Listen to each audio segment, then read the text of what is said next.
Syracuse had knocked off West Virginia in football the night before. Professor Wright calls in. Is this the wise guys?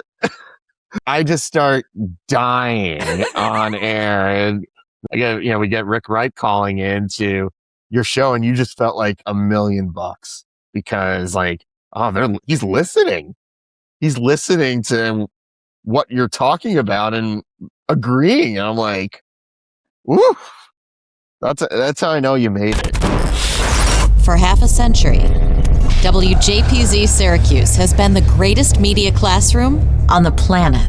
We've trained students from the 1970s to the 2020s on how to run a professional radio station. But the lessons learned and relationships formed go far beyond studios and transmitters. Taking a look back through the eyes of those who experienced it. This is WJPZ at 50. Welcome to WJPZ at 50. It's great to be doing the show again. I was nudged by today's guest to get back to it, and I'm thrilled to have him. I also didn't know a lot about today's guest until he destroyed all of us in Scotty McFarland's pandemic trivia and seemed to win every single week. He is an endless fountain of knowledge. He is from the class of 2012. Welcome, Dan Girard. Thank you for having me, Jag. It's great to be here, and I'm glad that I was able to nudge you to revive the show that, you're telling me offline that it's been a little over a year since you last did an episode. So this came about from a conversation at the Newhouse reception last weekend in Syracuse. We're recording this on March 6th, full disclosure. And you kind of sheepishly asked me, hey, I don't want to be presumptuous, but could I come on the podcast? And I've had a number of people of the 110, 20 some odd guests that, I don't know if I am worthy of being. No, if you worked at the station, from overnights to general manager to whatever you did or didn't do afterwards, if you work at the station, you have a story to tell, and chances are people are going to relate to your story. So I'm thrilled to have you on, and I'm not sure chronologically how we're going to release the new episodes, but this is the first one we're recording, so thank you. Oh, thank you, and it's an honor to be part of it. Z89 WJPZ was, if not the biggest part of my time at Syracuse, it's definitely the top 2 and 3. I am a proud alum of the station as well as CitrusTV and WAER, but there's something about Z89 and my time there. It was really the station that allowed me to really realize that I could do this at school and maybe at the time think, oh, can I make a career out of this? It was really where I was able to hone my craft, and on a professional note, but personally, it's where I really managed to meet and a group of people that to this day, about 15 years later are, my dearest friends. And I'll obviously give them shout outs over the course of this conversation. I was going to say, you've answered all my questions in the first 2 minutes, so we're done. Okay. Let me start with you where I start with most, though. So you're a New York guy. How did you know about Syracuse, then find the radio station? Playing, being a sports fan, I grew up first in Queens and Forest Hills, New York. Shout out Forest Hill Stadium and Eddie's Sweet Shop. And then we moved in 2001 when I was 11 to Great Neck, out on Long Island. So I went to middle and high school out there. My initial foray of Syracuse as a university, it was watching SportsCenter growing up, and you saw this monstrosity of a place where they were playing basketball at, and talking about, of course, the Dome and the Carrier Dome. And back then, it was when they had the curtain up behind the bleachers that they would bring in, so it felt so massive, and it was massive. But to see it firsthand, they played basketball and they draw that many people into this facility where they also happen to play football, and how do they do that? I would say it really took that next step forward. It was during the 2003 title run that I got to at least familiarize myself with the university. I had no idea about the Newhouse program or the broadcast program or any of the alums at that time. I was 12, 13 years old. I was in middle school at the time, but seeing Carmelo Anthony and Jerry McNamara, go on this run and obviously winning the national title. It's funny because that is like peak sports fan formation years, like 11, 12. So it doesn't surprise me that they made such an impression with you. It was like, oh man, it'd be cool to go to a school like this, to watch a basketball team at a place like, the Dome. And, over my high school career, I started to really do more in the sports coverage journalism side of things, really without knowing for sure what it is I wanted to do. It was just rooted in I would write for like the high school newspaper Guidepost at Great Neck North High School. Then I wrote for the town paper, the Great Neck Record. I did public address announcing my senior year in high school for our school's football and basketball teams. Me too. And I thought, okay, maybe, there's something here, but without really kind of fleshing out what it is I really wanted to do. My brother at the time when I was in high school, he was, he's 4 years older. He was at BU. And I always thought I wanted to end up in Boston, go to Boston University because I just had that familiarity because my brother was there. I loved the city of Boston from the times I visited. Got in, did not get the scholarship, or relief that we were hoping for of, being the brother of a soon-to-be graduate at that point. And funny enough, with Syracuse, I did apply for Newhouse. The first time I actually visited Syracuse was April of my junior year. Okay. And it snowed. Of course. I drove up there with my dad. It was the first weekend of April, 2007. And I'm like, I don't want to go here. It's snowing. Like, it's just dreary. It's just like, this is how it is. I'm like, no way. I then get into UMass and Fordham. I still apply to Syracuse, actually get waitlisted. I remember at the time they had said there were some numbers, like some stat, like 0.0000001% of people who are waitlisted get off the waitlist at Syracuse, which pretty much thought I was ready to go. I believe I was going to go to UMass, actually. Okay.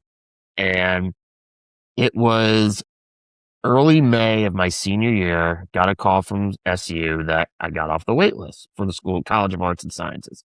Still had to get everything squared away on the financial front and whether my parents, because tuition is what it is. It's only gotten worse. Way worse now, yeah. And I remember it was Final Four weekend for the men's lacrosse team in 2008. They have this ridiculous comeback against Virginia, I want to say, in the semifinal. And it was literally during that game that we're watching. My mom and dad are like, okay, we could make this work. It started in the fall and, onward from there. And, it still took me a little bit in my time on campus to really find my footing. I think I always had this chip on my shoulder because I didn't get into Newhouse. And to this day, even though I minored in it, I still don't consider myself a Newhouse alum. I consider myself a student media alum. I consider myself a Z89 alum. I'm proud Z89 CitrusTV WAER alum. But I was under this impression as a freshman, like, oh, I needed to be in Newhouse in order to do all this. Spoiler alert, and I'm sure other Newhouse grads will tell you the same thing. I learned 10 times at WJPZ what I learned in a classroom in Newhouse. Newhouse is great, but at the end of the day, you ain't missing much.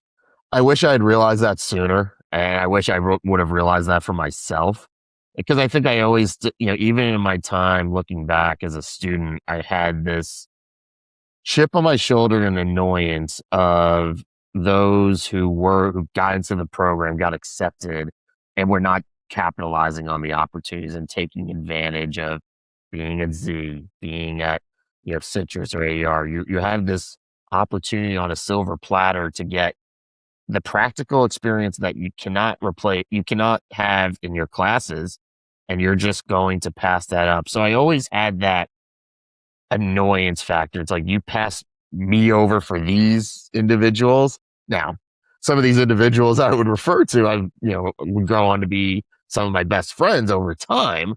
But at the time, when you're 18, 19 years old, you're full of piss and vinegar, right? Exactly. It really took me until the end of my, I'd say, sophomore year that it clicked. It started to click. It started really to click over that summer. I did an internship at ESPN radio in the city. And I was like, oh, I could, the sports talk radio thing. Like, I could talk sports. And it's like, I guess I have an okay voice for radio.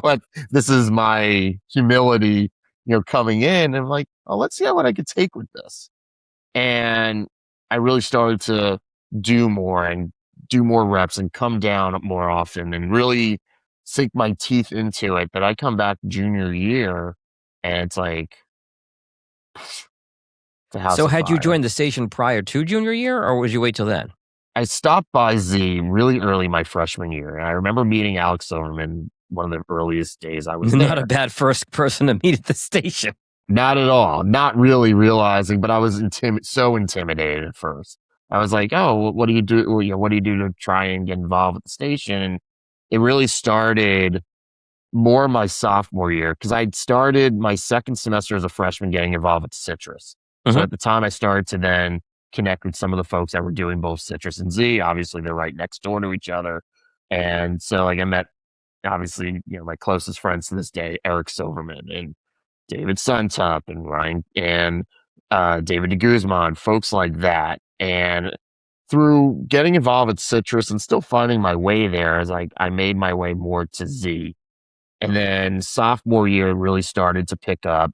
I started to write, and then I started to produce for like John Jastrzemski and JJ when he was hosting, Sportsline 89 with Anish and going from there, and then producing some of the other shows that they had, and ultimately got cleared for sports staff. I want to say towards the end of my first semester, sophomore year, if not very beginning of, spring semester. I was like, okay, great, I'm cleared. And now but what was it I really wanted to do? What impact could I see myself making? And I was doing the stuff on the sports talk side, but I really wanted to obviously get as much on-air reps, and I was really trying to push and trying to do what I can, and started to slowly but surely get some opportunities towards the end of sophomore year, and then it really, kind of had a groundswell from there into the summer, and then I come back as a junior. I'm on staff, but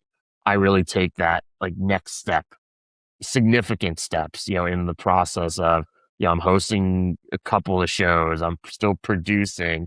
I'm obviously doing my sports department responsibilities and on air.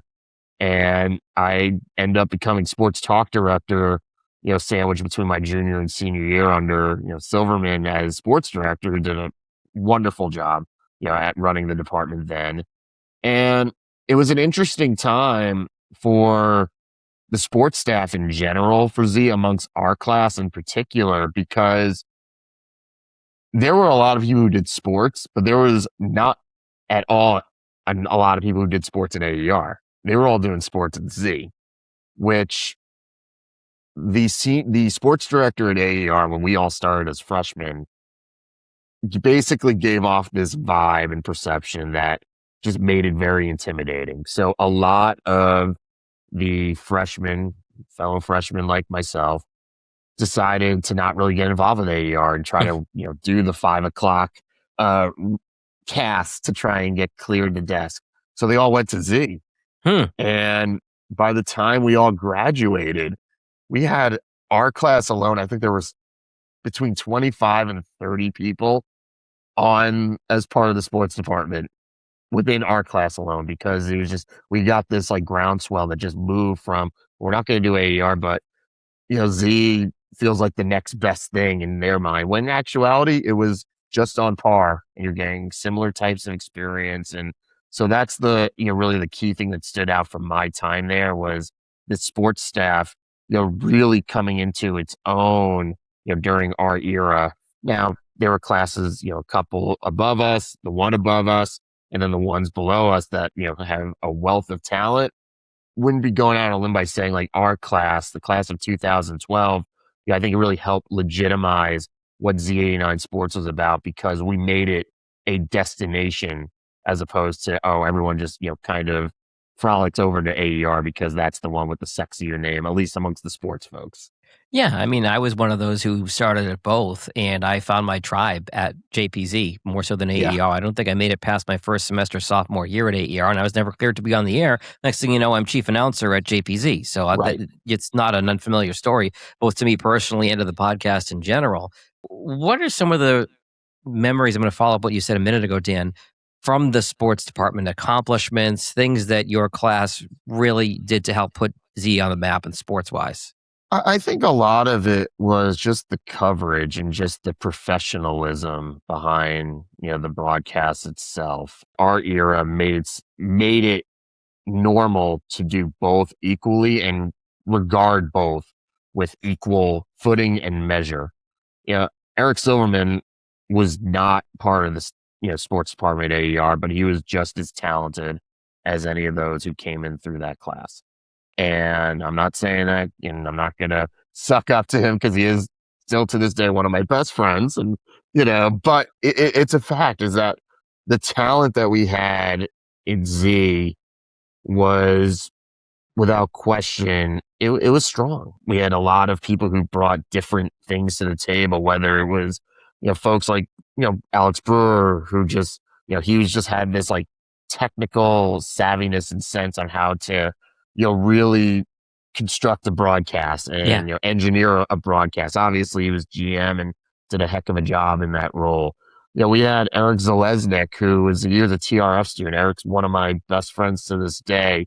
He wasn't on air, but he was, had this like knack of engineering and producing seemingly every and all sports broadcasts that we had for whether it was Friday Night Football or women's basketball or women's lacrosse. We had the play-by-play people who I was not a play-by-play person. I didn't call one game in my time at Z, but I was a sports talk person. That was kind of the role I brought. And then, I got to host in my senior year championship weekend for Friday Night Football. So I'm tossing to the Dome where, games that are being called by a Silverman or Bill Spalding, who obviously has gone on to do amazing things and deservedly so. And Chris Lewis, who's now on CBS calling NFL and college, and Andrew Cannell and John Nolan, who's now the voice of the Fever. So it's like, I think the biggest thing is, we accomplish a lot professionally, but like, it feels good that like, these are friends. I think that's the thing of it all is, these are people who I regard very highly as peers, as they were classmates, but above all else, they're friends.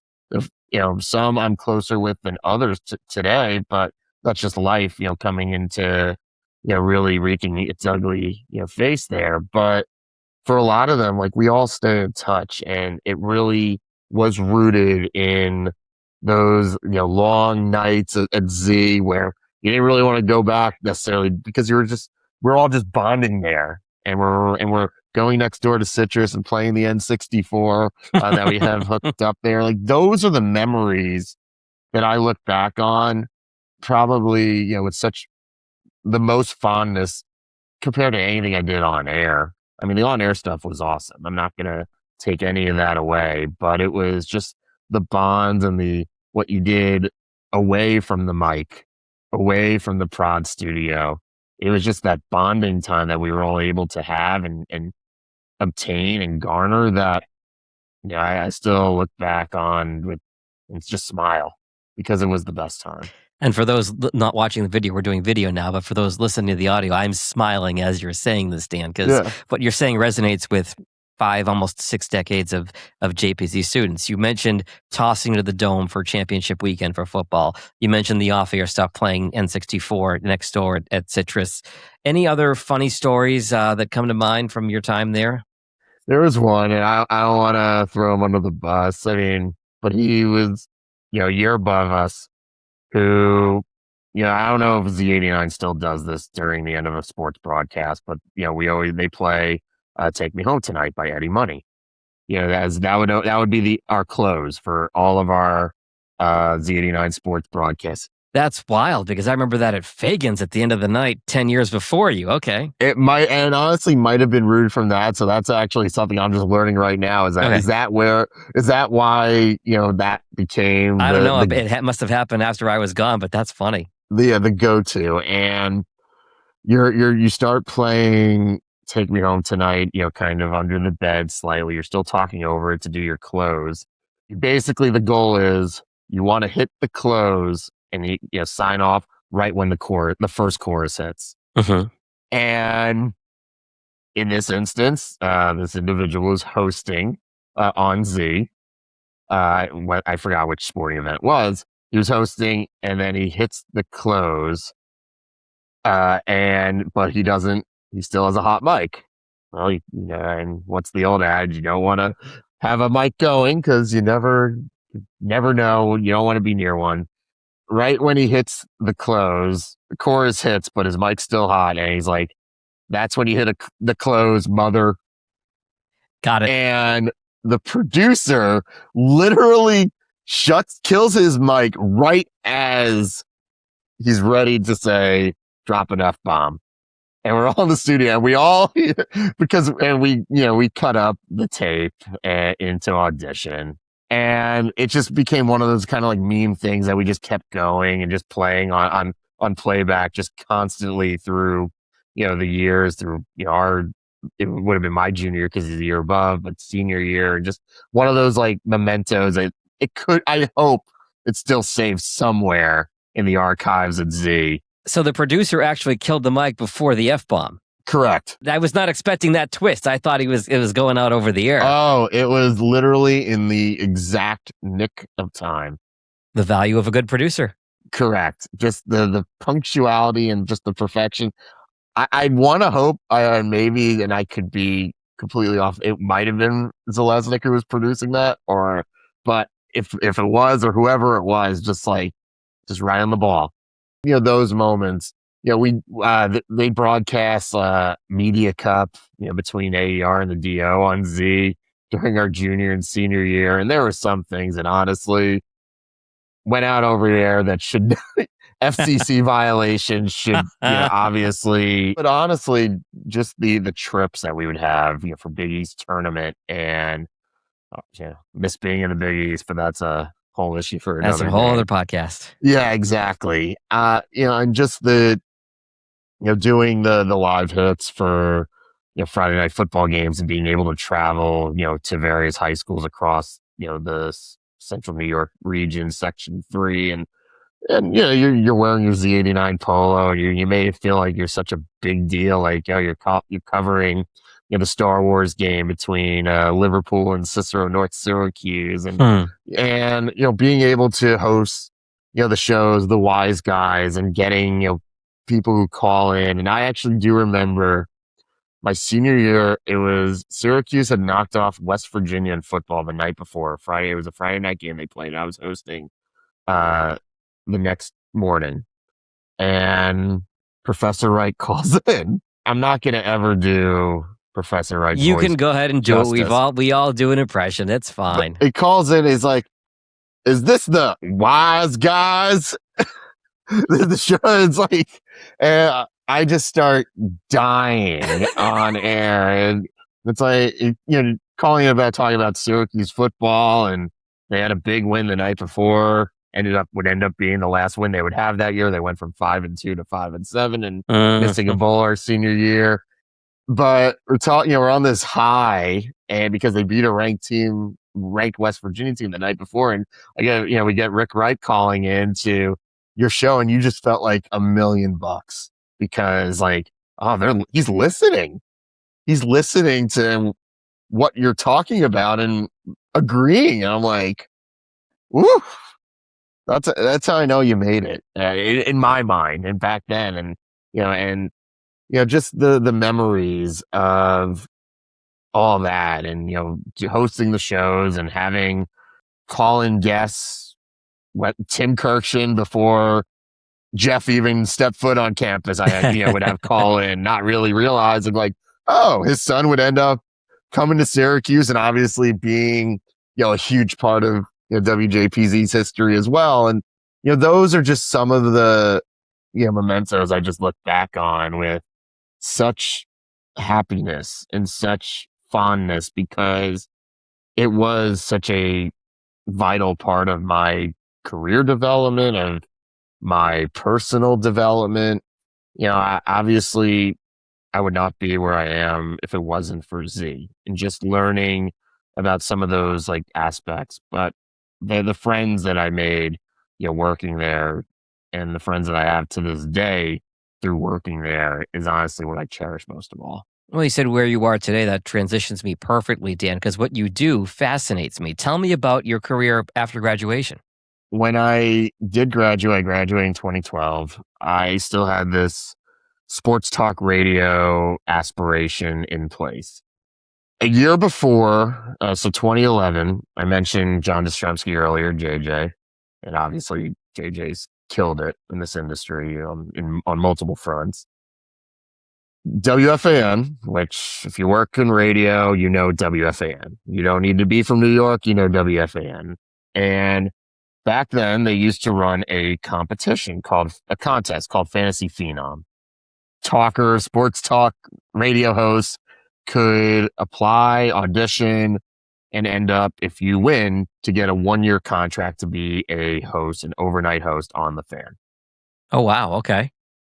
So JJ did it right after he graduated. He's 2 years above me. He didn't make it to the finals his first year right out of school. But he auditioned again in 2011 and ended up winning it all and became a personality at the Fan. And obviously, the rocket ship was launched from there for him. I ended up submitting a video audition for it because I thought, you always had to live audition at like Roosevelt Field Mall or wherever. Submitted a video audition, ended up getting, passing that, advancing to the semifinals. It was like 36 people got advanced to the semifinals. You go to, and it was like at a wine lounge. I forgot the name of the place, but in Tribeca near the studios in the city. Ended up, they trimmed from 36 down to the final 5. And I ended up being one of the 5 finalists. And I ended up being on with Mike Francesa. And if you go to my, I believe, Twitter X page, I think my profile picture is still me with Francesa from that show down at Bar A down the Jersey Shore, August of 2012, where I ended up finishing runner-up. That led to me really getting my first job out of school because they were launching the National Sports Radio Network with CBS Radio later that year. Just by being a finalist for Fantasy Phenom, I was able to host a show on WFAN over the holidays that year. It was a 1 to 3 a.m. Wednesday night, Thursday morning slot, which I'll probably never host a show on WFAN again in my life, but you can never take away the fact that I was able to host one show on the Fan at 22 years old. What a cool memory. Yeah. And that is something that I will have with me for the rest of my life. How many 22-year-olds could say they hosted a show on WFAN? Yeah. Friends calling me under aliases, like Nolan calling it, Kevin Brown, one of my best friends, calling in and under an alias and doing the first time, long time. It's like, okay, like yeah. And it's them. It's like, it just makes the 2 hours fly by. Oh, sure. Led to working at CBS Sports Radio, more behind the scenes, board op, tape op, screening calls, the whole 9 yards. Pretty quickly kind of found that I soured a little bit on the sports talk radio component. I thought, one, maybe if I wanted to do it, I would love to have done it in New York, to travel to various markets and start your career. I think it was easy for me to say it while I was a student. It's like, oh, I'm willing to go wherever. And then you realize, what? Are you? I'll take that gig in Lincoln, Nebraska. Right. I'm flying to Boise tomorrow, funny enough, for the weekend. And I'm like, oh, could I have worked in Boise at 22 years old? And like, no. Would I want to do it at this age? No. But it's no disrespect to Boise, but a New Yorker going out there, it's like you stick out like a sore thumb. But also just aspects of sports talk radio that I just, kind of felt was a little bit archaic. And I was feeling that it was archaic in 2013. Can only imagine what it feels like 13 years later. Yeah. And just the idea of I have to watch all these sporting events, as you should, to lend credibility so you can go out, on air and talk about it after. Do I really want to do that? I'm not a Yankee fan. Do I have to watch every Yankee game so I could be as buttoned up as I can to go out, go on the radio and talk about, whatever happened the night before, or, what's going on with this pitcher or this hitter, and watching every Yankee game is my own personal hell. Right. But you really have to devote yourself to doing that in order to have and put together the best possible show you can that would resonate with an audience. Because look, when you're doing shows like that, the callers drive those shows. And if the callers don't connect and don't resonate with what you're saying, you're going to die on the vine. That's what I did when, at Z, when I did AER doing the double overtime. Like, they're the ones that drive you. You don't drive them. I, from there, decided to explore other opportunities. I moved over to CBS on the television side, worked in production as a researcher, but 23, 24 years old I didn't really want to be the one to give up my weekends from August to April.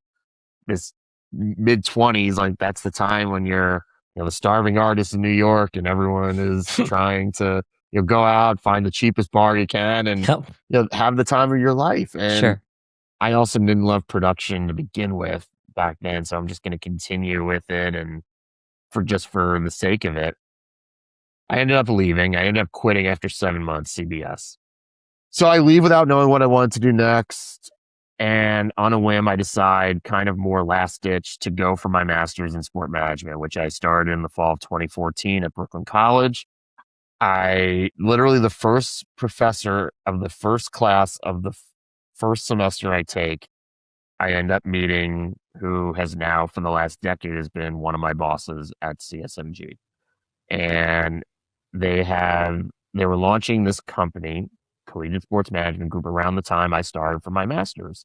And what it is we are a sports properties and advisory group that works with a portfolio of clients, whether they're college conferences, schools, pro leagues, teams, runs the gamut in, providing a suite of services that is all about revenue generation. So that could be media rights negotiation and strategy. It could be sponsorship. It could be licensing. It could be, ticketing. It could be, business intelligence. And when I started, I was still doing some other internship, part-time jobs, still finding what it is I wanted to do in, this world of sports marketing and management. I originally thought I wanted to actually be an agent when I was going for my master's, a talent agent. The thinking being that I had known that there were previous Syracuse alums who worked at Z or AER or, at Hill TV, CitrusTV, who ended up becoming talent agents and representing some of these aspiring talent. Like Gideon Cohen and Jeff Feldman, they were agents and they represented Damon Amendolara and Gideon and Adam Shine. And so it's like, well, I'm 2 years out of school. I have friends who are trying to get their feet wet and work their way up in this field. Maybe that's the path I want to take. I did an internship at a boutique talent agency when I was going for my master's. And I saw, it's like, okay, absolutely not. You got to do that sometimes. Correct. And I found out, and the agent I interned under back then is still one of my closest friend mentors to this day, because he steered me. It's like, you don't want to do this. Like, it's too ruthless. And I don't feel, and I don't carry myself like I'm this ruthless. No, if you were ruthless, you would have left Z and gone to AER. Tis. Exactly. Cutthroat. Now, I am an AER talk alum, but yes, I can't, I do, but I show love to anybody. If you, twist my arm. Sure. Well, I'm a Z89 guy through and through. Mm-hmm. I was still going for my master's, find my way working at CSMG, starting still very much in startup mode and really not knowing what to expect. Because, you're kind of wearing so many different hats. It's, you're kind of drinking from a hose. And really over time, you kind of, through various means, you start to really find your footing. And through work and client relations that we've had, we started to really get into the media strategy and negotiation world of representing conferences and schools and trying to figure out their strategy. And I realized that was something I could really sink my teeth into, because I always had this love and interest of the media industry as a whole. And I think a lot of that is shaped from my time at Z and, at Syracuse, and having this just interest in how it's evolved so dramatically. And so I could take that and having just an innate understanding of those inner workings of how games are broadcast produced, how games are scheduled, and just those nuances that I've always had an interest in, and just put a marketing twist on it. And I'm like, oh, those jobs exist? It's like you're the sum of all your parts and all your experiences. They've all kind of come together. It's if some consultant comes in and tries to tell somebody something about a broadcast versus you who has been a host, been an engineer, and you can speak the language, you're instantly going to have more credibility talking to somebody on that side. I think it's also not just having that credibility, and it's also the conviction of having, just that love and interest of it. It's organic. It's natural to me. I've always been so enthralled by how, you watch Sports Center and why certain things are airing at this time of day versus others, and how things are scheduled, and why does the national championship for college basketball on that Monday night, why did they tip at 9:15 instead of like 8:45, and now it's earlier? Like, why is that, by the way? Networks always have to maximize their commercial spots, and you always want to maximize audience, and those West Coast people, they still need to get some love as well. But okay. Everyone will have their own reasons behind it. But for me, it's, having that care and interest and passion of the broadcast side of things and the communication side of things. And then you bring in the marketing, you roll that up into a bowl, and there you go. And I didn't know a role like that existed when I was an undergrad at Syracuse. It may not have. It may not have. Or it still would be fleshed out a lot more. And I think it's going to continue to evolve as streaming becomes more prominent, and seemingly networks and platforms come out of the woodwork by the day. Yeah. It's a fascinating time. I remember I had friends in high school said, "Are you going to be on ESPN?" It's like, no, I'm not on ESPN, but I definitely talk to ESPN almost every day now. So in the role I'm in. So it was a very circuitous route, but I guess it was meant to be where I ended up doing what I'm doing, and I enjoy it. Well, Dan, what are some of the things you might be doing on a given day? I know no 2 days are alike, but give me a couple examples of, say, we're recording this on a Friday afternoon, a couple of things you worked on this week. One of our conferences renewing their streaming deal that's going to go until the end of the decade, and just redlining those agreements. Mm-hmm. You're on discussions with networks, whether it's CBS, whether it's ESPN, trying to negotiate windows to try and put championship games on. You're talking with streamers and trying to carve out inventory. You're talking to conferences, some clients of yours that you're trying to figure out a production quote to receive from packagers to try and produce a game that they're trying to get on ESPN2 for next season.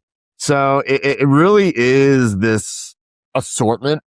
There is a common thread to it all, but the breadth of individuals who I've had the pleasure to connect with and speak to, and have conversations with through this role is enormous. And to have had the chance to go for to attend the Final Four for the last 4 years, and probably going again in a few weeks, and that's work. It is work because you have meetings galore, sure. But then then you have to go, watch the games. Like, I'm going out to Boise tomorrow because Big Sky, one of our, favorite clients, they have their conference basketball tournament going on, and you always want to be out there to show face to a great client of ours. And will you get to tour the Blue Field while you're there? I'll try to get to the Blue Field. I do have a meeting because we work with a lot in gaming and esports, and we know the folks at Boise State very well. So I'm hoping before I get out of there on Monday, I get a chance to see the Albertson Stadium and the blue turf, because it's blue turf. Where else are you going to see that? All right, you quick detour, because a couple more things I want to ask you about. So you mentioned esports. Last weekend I was in Syracuse. I walked through Shine, and there's that whole esports lounge. Yes. And I probably last played Madden 15 years ago. So like this is a whole, like the fact that there's so much money in this and that people want to do this and be involved in this field for a living, it's fascinating to me. And we've worked very closely with the head of the esports department at Syracuse, who we knew before he got hired and poached by at Syracuse. He was at a small school in Virginia, Shenandoah, and look, it's the type of thing where this generation, the generation of current college students and soon to be college students are gamers. That's the esports competitive aspect to it is smaller. Players who compete varsity is viewed the same way as you compete in ultimate frisbee. Shout out ultimate frisbee. My time at Syracuse as a freshman, Scooby Doo. To playing rugby, it's looked at, and it's trying to be looked at in that same vein as a club sport, and the engagement of having also an academic curriculum attached to it, which Syracuse has been one of the earliest adopters of, at a school of that magnitude. And look, the fact is, it brings community, for those who are truly trying to find their footing on a college campus, which I know can be very daunting, like Z89 did for so many of us. Absolutely. What do you say to a parent who is a little snarky and says to their son or daughter, "So you want to pay $8 million a year to go to Syracuse to major in video games or to spend your time playing video games?" How do you explain that to a parent like that? I view it from the lens of, you can do a lot in tech, you can do a lot in cybersecurity. All those layers go hand in hand with it. Honestly, in 2026, you could ask the question, like, you want to major in journalism? Fair. you want, and I say that almost to laugh to protect myself from crying, because it is such a changing landscape to it all of how that industry's evolved, and it's you're spending a lot of money, and as the payoffs of it, at least in the early going, not going to pay the dividends that maybe you all like to think. Especially this day and age, it's content creation, content's key. So absolutely, how you evolve that is if you're Newhouse or if you're SU as a whole, what do you do to kind of quickly adjust your curriculum to make it more content focused? Because that's going to be the differentiator versus, say, you combine broadcast and magazine into one digital journalism program. Look, journalism ethics still should absolutely be in place, but at the same time, needing to create ways to develop your brand, develop a platform to harness your brand, and you can learn on the fly. That's really where things are going. Look, I saw a lot of the students last week, and you mentioned Bella. I think she has a clear idea of what her brand is. And agreed. Honestly, that's as vital component is for any current students that they're trying to make this a career, to find out most of all, what is your personal brand, whether it's authentic to you, because that's really all that matters. You just want to have that authenticity. So when you are putting out content to an audience, however big that audience is, it's original, it's organic, and it's as close to what you're all about as if you could possibly make it be. Yeah, for our audience, we were talking off air before we started about how impressed so many of the alumni were by both Bella and her staff. I'm trying to get them on for an episode here as well, her and her VPs. Last question for you, Dan. This could be a 45-minute answer, but I'm going to ask you to do it in probably 2 or 3. Absolutely. What the heck does Syracuse have to do to fix their NIL to get back on the map athletically?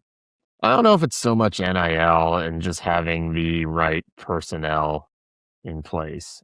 Okay. I know when we're recording this, Adrian Autry has not been let go, but by the time this gets released, maybe that will have changed, and by then we'll have we know Wild Hack is going to be out, so there's that. A new athletic director announced, in all likelihood, a new head coach, in the fold here. Look, Syracuse is a university, a private institution in the Northeast does not have the cachet as it maybe once did. So you have to really go above and beyond to try and, in this generation of higher education, to really stay ahead of the curve. Obviously there's a significant alumni base. There's a passionate fan base that is just chomping at the bit to see a winning program again. You just need also an individual or individuals that can really give you a shot in the arm. Fran Brown did that in football. Sure. That's really what men's basketball needs. Women's basketball, you have that with FLJ, with Jet Jack. That's what men's basketball needs. And it might be a little controversial to maybe some of your listeners to say that they need to splinter from, the Boeheim affiliation or the tree going forward. I believe that's what they need to do to really get back and go and really move forward as a program, because it does feel like it's a cloud that's hanging over it right now. I think that's a fair statement. And we've come full circle from you falling in love with that 03 team to where we are now, 23 some odd years later. So Dan Girard, class of 2012, really thank you for all your time today. You've been very generous and we've covered a lot of ground. No, thank you. This was great. Really had a wonderful time. The WJPZ at 50 podcast is created entirely by the staff and alumni of the world's greatest media classroom. It's hosted by John Jag Gay, class of 2002. Imaging by Maureen Cooper, class of 1999. And Ed Lacombe, class of 1985. Podcast artwork by Marty Dundix, class of 2001. Follow WJPZ at 50 on Apple Podcasts, Spotify, YouTube, or wherever you're listening right now.